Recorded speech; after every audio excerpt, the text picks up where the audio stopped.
嘿，阿女，唔好玩電話住，我有條數學題唔識啊，可唔可以幫下我啊？好啊，等我睇下。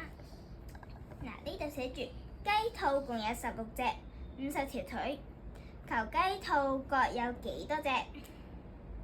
嗱，依家我教你一招叫做斬腿法。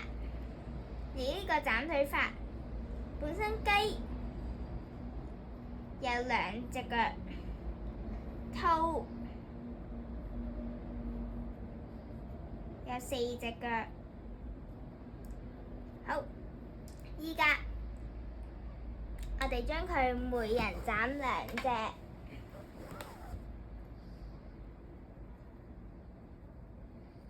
咁依家你可以見到雞係冇晒腳，而兔呢就有2隻腳。咁所以呢，依家我哋斬咗幾多條啊？我哋總共斬咗16隻動物。 16隻動物。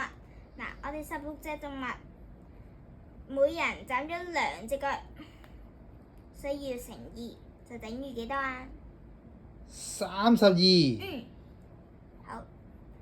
咁依家我哋將50隻腳斬返個32隻腳，即係冇咗32啦，就等於哦，剩翻18隻腳。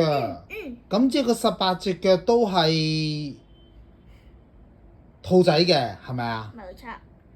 咁因為兔仔仲有2隻腳，所以呢18隻腳就除返2啦，最後就等於9。咁所以兔仔就有9隻，而雞呢就有7隻啦。我明啦，唔該晒。好唔好？